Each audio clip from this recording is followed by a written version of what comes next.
नमस्कार दोस्तों, SR group passion education में आप सभी का स्वागत है। देखिए साथियों, आज बात करेंगे अपन ट्रांसफर ऑफ लर्निंग यानी अधिगम स्थानांतरण। साथियों, अधिगम एक दो वीडियो इसके और बनेंगे। इसके बाद में आपका चिंतन और एक टॉपिक है अभिप्रेरणा। अभिप्रेरणा ये शुरू करवा देंगे आपके। इसके बाद में ये यूनिट आपकी 2 नंबर समाप्त हो जाएगी। 4 यूनिट इसके बाद में और रहेंगी। थोड़ी सी स्पीड और बढ़ानी पड़ेगी, तो इसके लिए आप ज़्यादा तैयार रहें। वीडियो की संख्या जो देखने की है वो बढ़ाएं।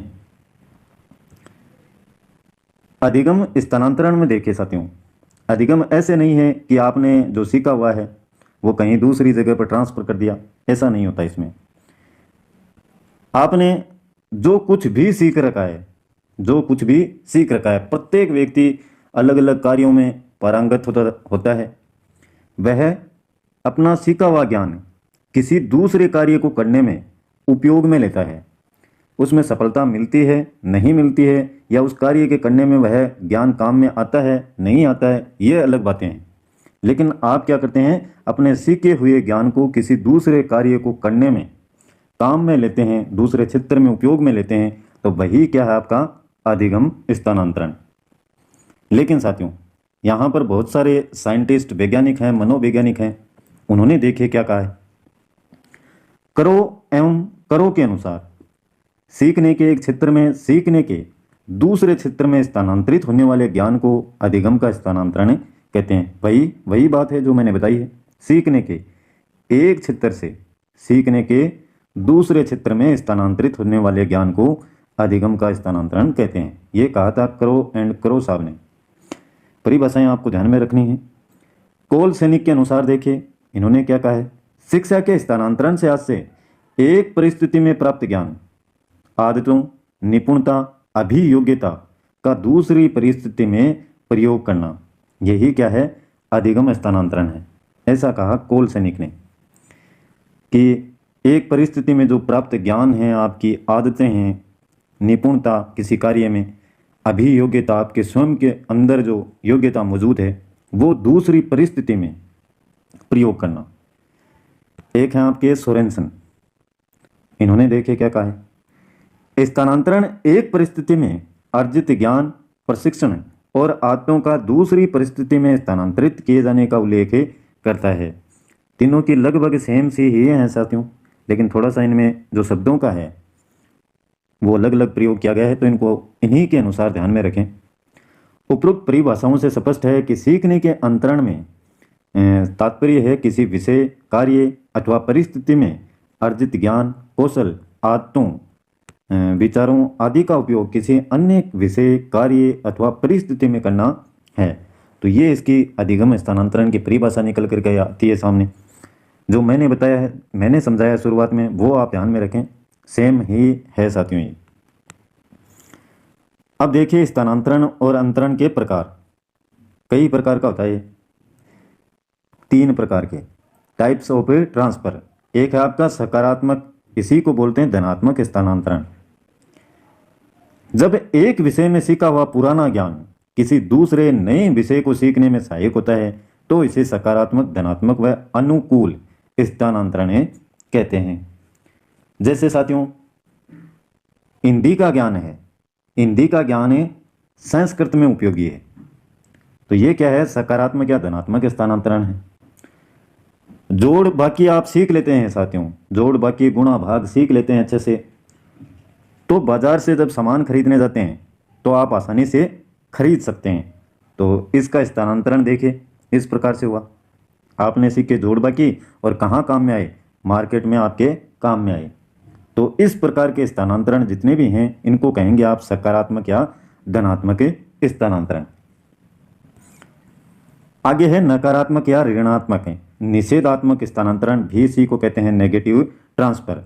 जब किसी विषय में सीखा हुआ ज्ञान किसी दूसरे विषय में बाधा बन जाता है, तो इसे नकारात्मक, ऋणात्मक व प्रतिकूल स्थानांतरण कहते हैं।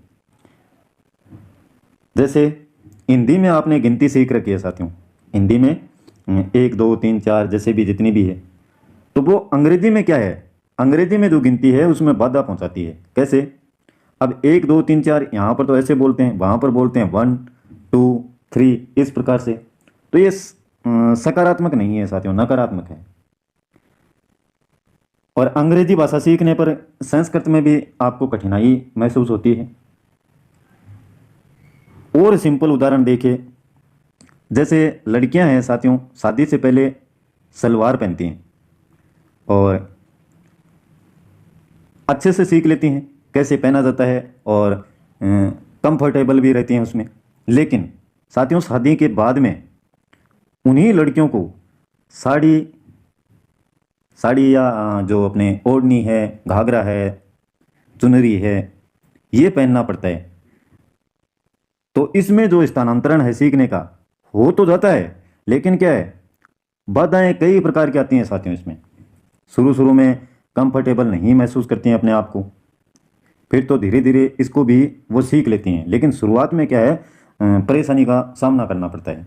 तो इस प्रकार का उदाहरण इससे आप सीख सकते हैं, नकारात्मक या ऋणात्मक। ये परिभाषा ध्यान में रखें, बोरिंग, लैंगफील्ड व वेल्ड के अनुसार क्या कहा है, जब अधिगम क्रिया का एक कार्य दूसरे को सीखने में कठिनाई उत्पन्न करता है तो वह ऋणात्मक अंतरण कहलाता है। यह भी क्या है, स्थानांतरण ही है साथियों, ऋणात्मक अंतरण कहलाता है। तो ये कुछ उदाहरणों के द्वारा आपको आसानी से समझ में आ गया होगा। नहीं समझ में आए कमेंट अवश्य कीजिएगा साथियों। अगला है शून्य स्थानांतरण। जब एक विषय में सीखा हुआ ज्ञान किसी दूसरे विषय में न तो सहायक होता है और न ही बाधक होता है, तो उसको कहते हैं शून्य स्थानांतरण। कैसे?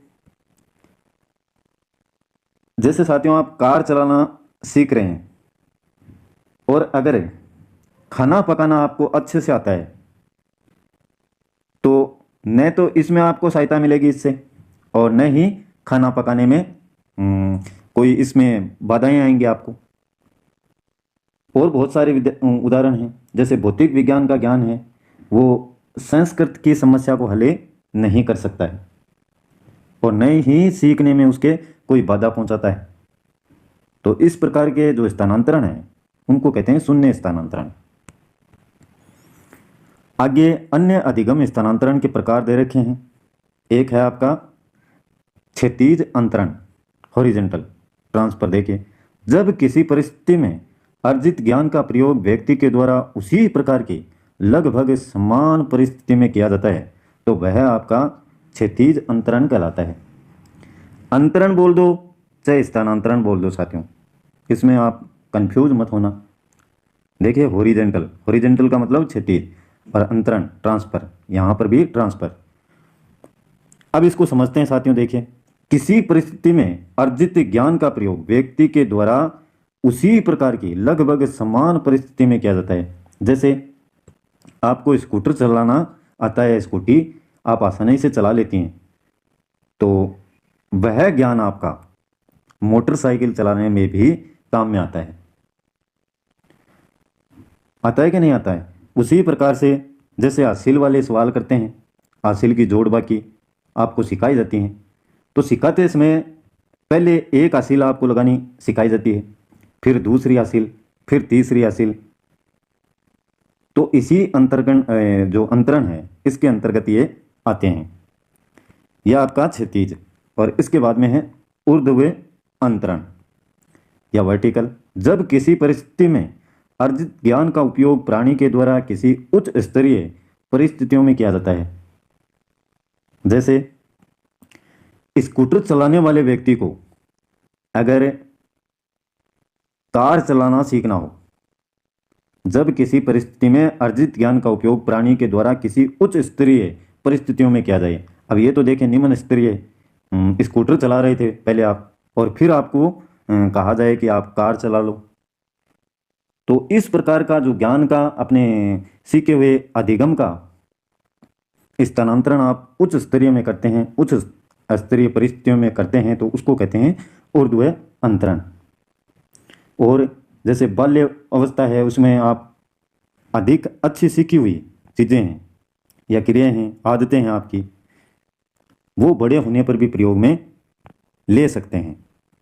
ये भी आपका ऊर्ध्व अंतरण के अंतर्गत आता है। एक है आपका अनुक्रमिक अंतरण, सिक्वेंशियल ट्रांसफर। विषयों या पाठों को एक क्रम में सीखने के बाद किसी नए विषय या नए कौशल को सीखने में पड़ने वाले प्रभाव को अनुक्रमिक सीखना कहा जाता है। अनुक्रमिक अधिगम में अंतरण धनात्मक होता है।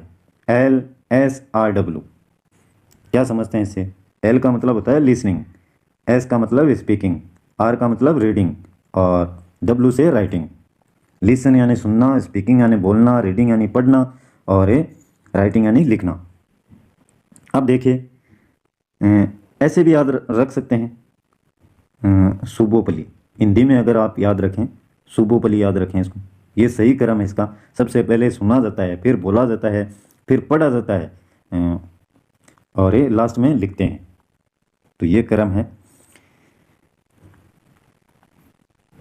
तो ये आपका अनुक्रमिक एक सीक्वेंस के तहत किया जाने वाला कार्य। द्विपार्श्विक अंतरण देखिए, द्विपक्षीय क्रॉस शिक्षा, बाइलेटरल, जब मानव शरीर के एक भाग को दिए गए प्रशिक्षण का अंतरण दूसरे भाग में हो तो वह क्या है आपका द्विपार्श्विक अंतरण। जैसे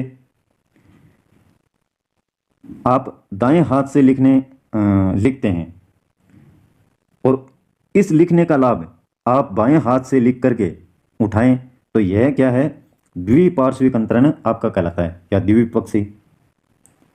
दाएं हाथ से बाएं हाथ में तथा बाएं हाथ से दाएं हाथ में मेहंदी लगाना, ये इसी के उदाहरण हैं।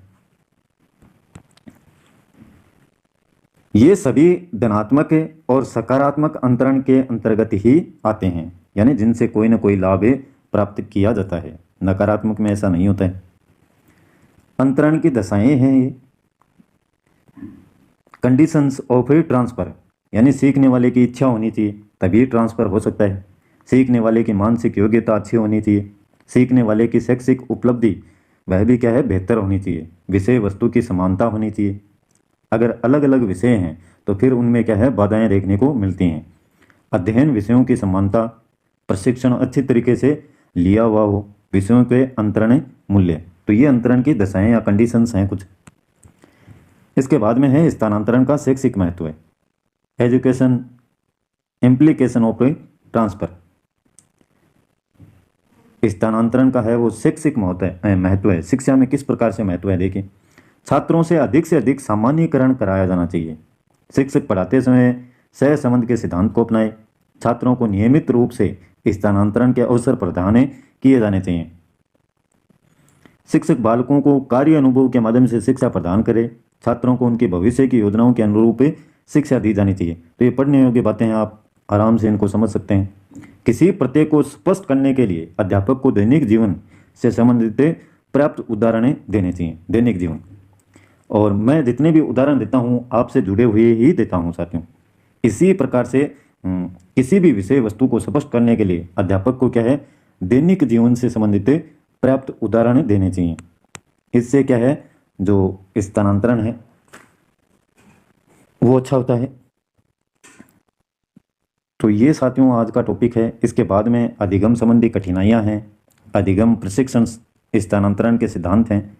ये होने के बाद में चिंतन टॉपिक आपका शुरू करवाते हैं। तो ये छोटा सा टॉपिक साथियों पसंद आए तो लाइक कीजिएगा, और किसी भी प्रकार की कमी रहती है साथियों तो आप बताइएगा ज़रूर। आज के लिए बस इतना ही। कल फिर मिलते हैं एक नए वीडियो, नए टॉपिक और नई जानकारी के साथ में। तब तक के लिए जय हिंद।